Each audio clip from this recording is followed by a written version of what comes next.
I'm working on a concept that for women business owners, I call the tunnel, and I got that term. I want to give her credit to Alison Armstrong, whose early work on like men and women, and like where I first kind of got my head around like the relationship between the sexes and stuff.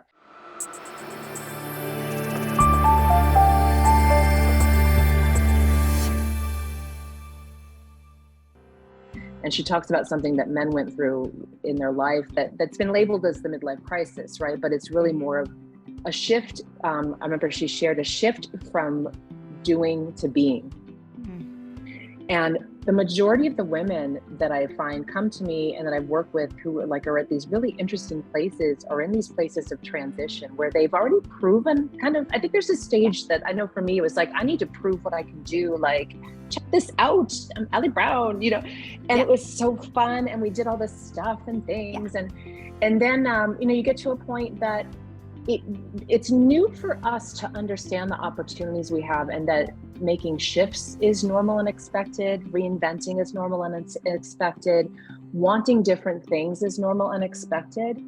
And there's these layers to making these decisions, though, that I find that underneath can be even guilt and shame, and like not wanting to carry through maybe the model that you thought you wanted, or that, and we forget that this is normal. First of all, it's normal in business.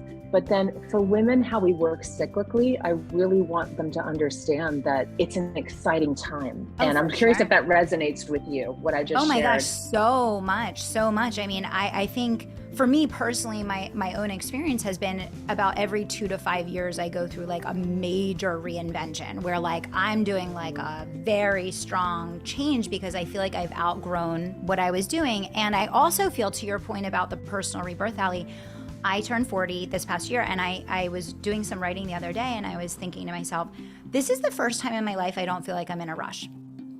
I'm not running anywhere. I'm not charging at anything. There's nothing left to prove. Doesn't mean I don't still have huge goals and I'm working towards them, but I feel like that shift from doing to being is huge. Yeah. Where you're finally like, whatever you want to do and whatever you want to accomplish, it's like, you can be at peace with like just progressing towards that in like a safe and steady way versus the like loud banging and like running around and like, right? Yeah.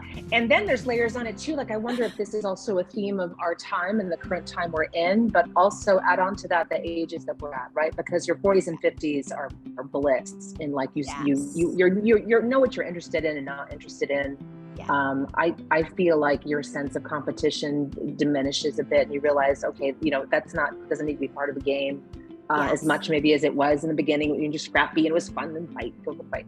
And and so, just for example, the few of the private clients I do still work with, 2 out of 3 of them are going through, or have gone through an acquisition of their company. They're exploring now what they want to do next. They're at this place where it's like, okay, what is this really about? And I know for me, that started when I had the kids. It's funny because you say Elevate 2013. I'm like, that was 10 fucking years ago. Oh my God. 10 years ago, because my kids are 10. I'm like, 10, baby, 10. I was like, wow, that's when I knew that was a catalyst for making a change. At that time, probably wouldn't have been brave enough to do it, but it had started to percolate, wanting to make the change. And so, if you're watching this or listening to this right now, I'm sure you're giving this message, and the other shows you're doing too, is like, give yourself permission to step back, gain perspective, which is what you mentioned, which is why people don't get that perspective. They're in it so much and so myopic, and have a breath and kind of look at what's going on in not only your industry and your market. Where are you right now in your life? Like, where do you want to be and go and do? And I know for me, it was incredibly, excruciating to give myself permission to do that. And even now I'm doing it again. I'm doing it again, and I'm kind of like, when does this end? And I realize, I just think this is the cycle, right? This is the cycle where we take the breath and want to do things deliberately and with intention and with great joy.